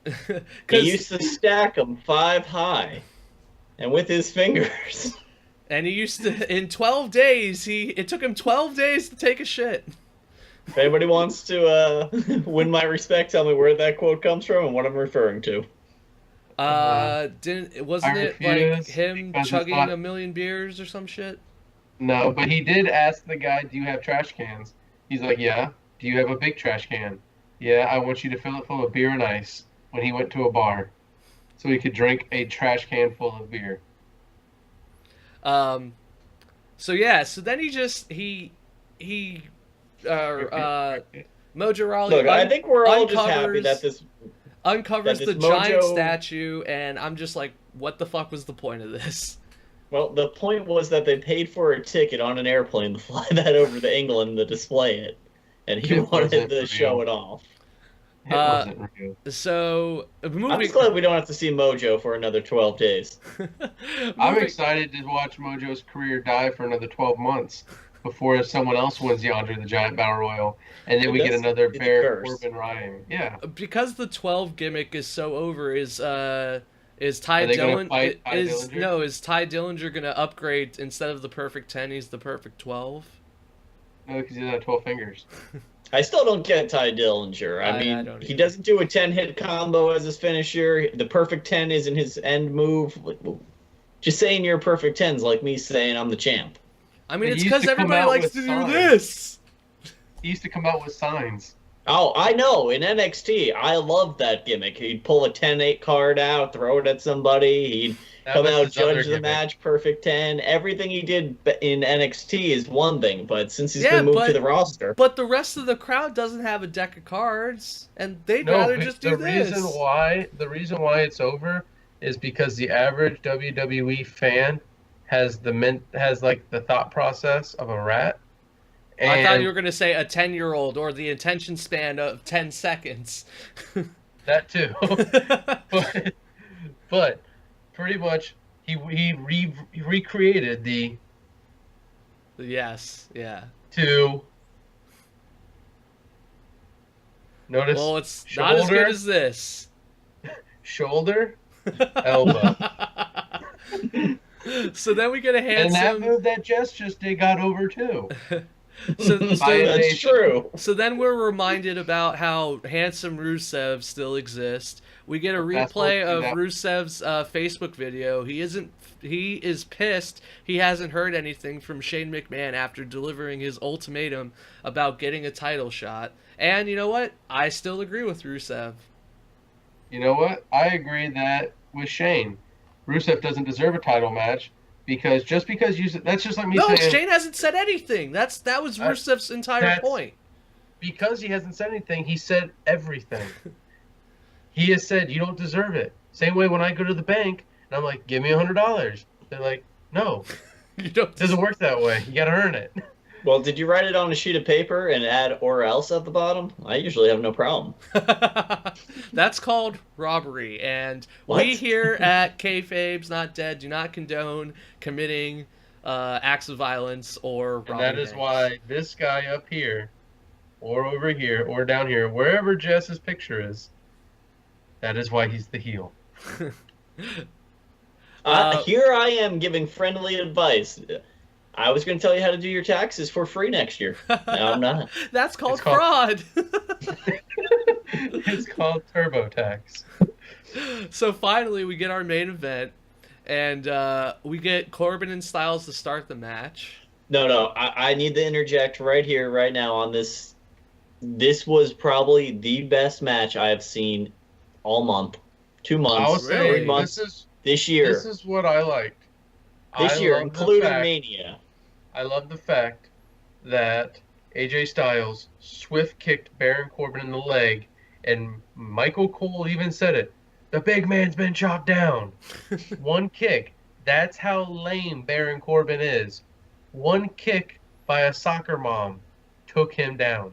Why don't we have more matches of this quality? This was rock, paper, scissors. The three guys kept switching off based on strengths Yeah, and and we weaknesses, didn't- and you could see them look at each other, look at their partners, and decide who was staying in the ring and who was swapping out. This I was wanna know, beautiful how do you storytelling feel? and seamless match. How do you feel, Jess, knowing that Jinder's going to lose at the I feel pay-per-view? pretty good seeing as Sami Zayn was beaten up for 8 minutes of the 16-minute match.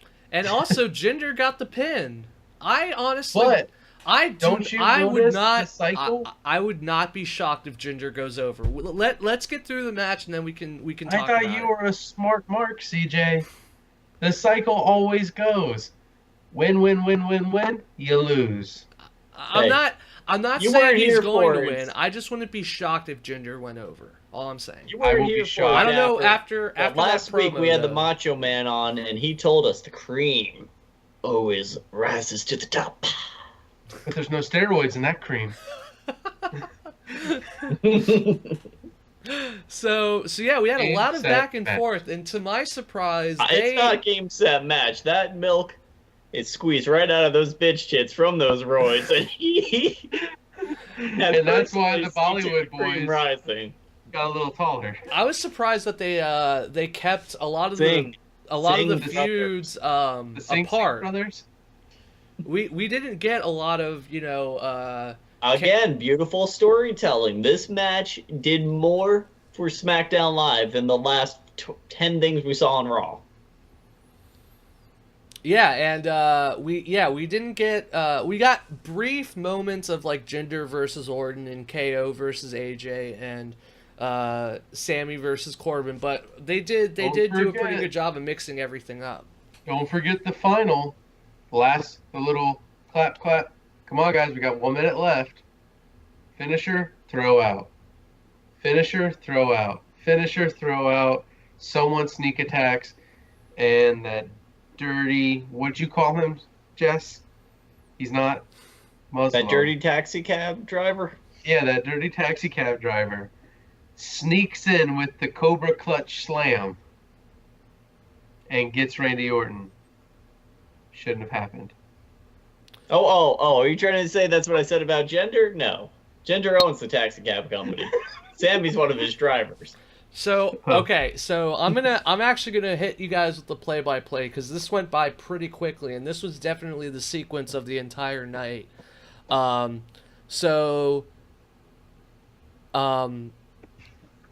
It started with the Singh brothers trying to interfere, and then all hell broke loose. Jinder hits Orton with the big boot. Sammy lands a blue thunder bomb on Jinder. Corbin hits Sammy with a choke slam backbreaker looking thing. And then AJ hits Corbin with a Pele kick. And then I loved how everybody got to show off a signature move except for KO, who just unceremoniously tosses AJ outside the ring. And then eats an RKO out of nowhere. And then He wasn't the legal one. Jinder was. Jinder's able to sneak up on the Viper and hits him with the Cobra Clutch Slam. 1, 2, 3. So yeah, pretty crazy sequence. And Jess looks like he's died. because he finally his T-shirt has come through fruition where he actually he's rooting for somebody who's in title contingency. Yeah, so Everybody I root for gets to the title picture. Who's fighting for the tag teams right now? And then go. Sheamus and Cesaro. Breezango and Sheamus and Cesaro. Who's fighting for the heavyweight championship? No one, because Brock Lesnar didn't show up today. The other one. That's the Universal. I know. Jinder Mahal. Your Bollywood boys. Like you the guys, Singh brothers. like you guys were saying you. though, this does continue to build Jinder up because he does get the pin on Orton, and I think he does have a shot at winning. He has a shot of taking that RKO clean in I the center. personally would love anyone to be the champ besides Orton.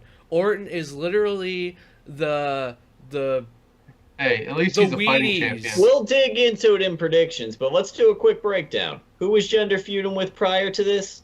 No, Rusev. Who wasn't in the title picture as of right now? Rusev. So who's going to win? Bring Rusev into the title picture and get the whole storyline kicked off? Randy Orton. Jinder's going to win it. Bring Rusev over to fight him, and bada bing, bada boom. We got a show.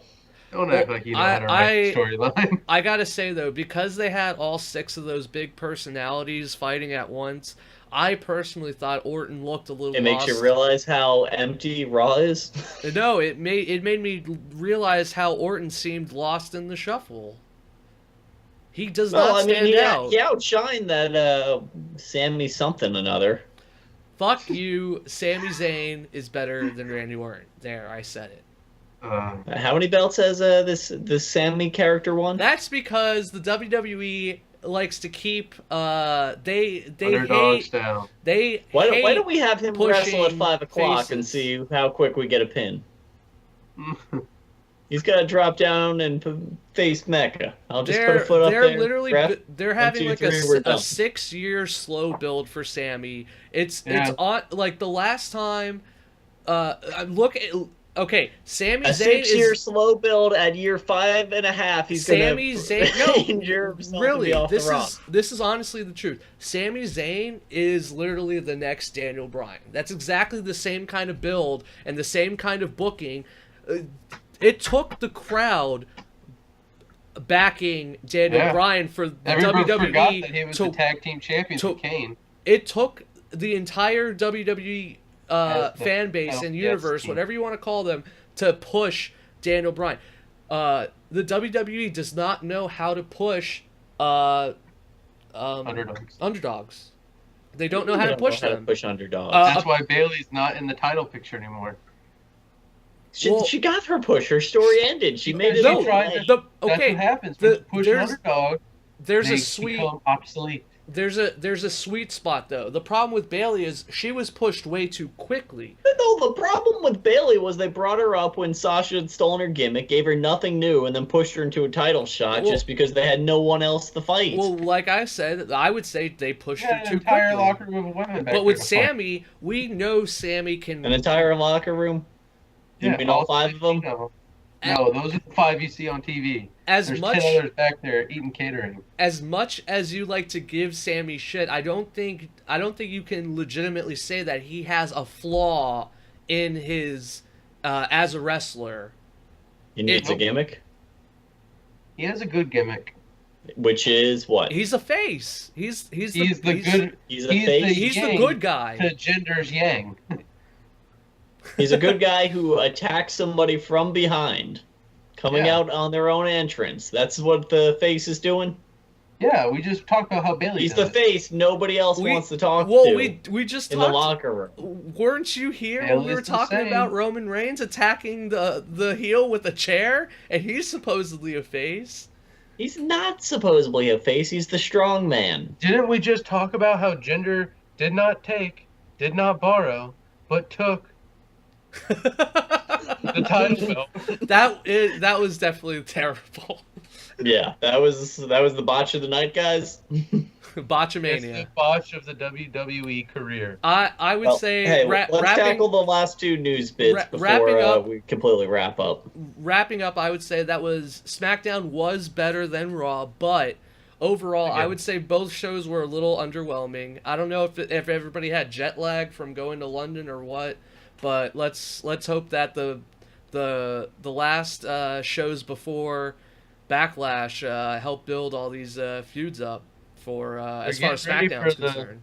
Great big balls of fire. Oh my god! they're No, getting no, ready. it's Extreme Rules, and then Great Balls of Fire, and then Well, hey. SummerSlam.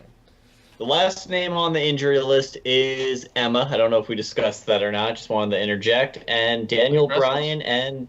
Huh? She wrestles? Yes, Emma, whatever you want to call her, Her is shoulder out yet pad, again. her shoulder pads did not protect her shoulder. Is what you're Oh, saying? never protected I can Vegeta only either. assume Sasha and her have switched places. No, Sasha gets the title belt. Personality. She's like, oh god, I blew 7 discs. Gives away. Got another time. God, I just have to replace my hip. Emma gets on the show, she breaks something. I'm not sure who's worse at this point. It's Daniel physical. Bryan and Brie had a baby.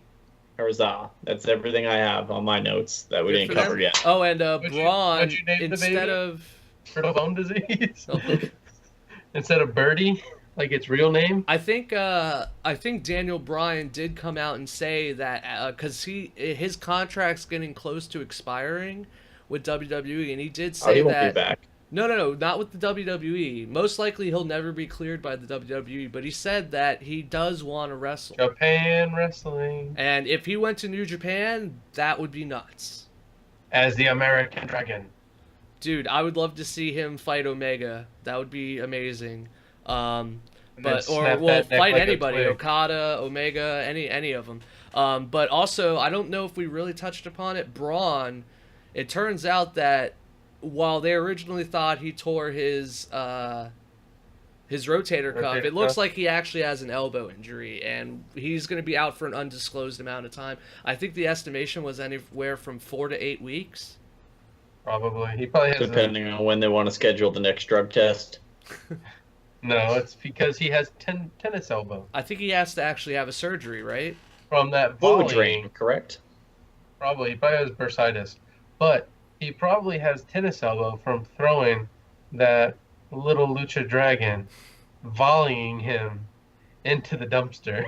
Couldn't Braun throw Callisto like a lawn dart or a javelin? Yeah, that's why he's got that tennis elbow. The little league elbow, as they call it.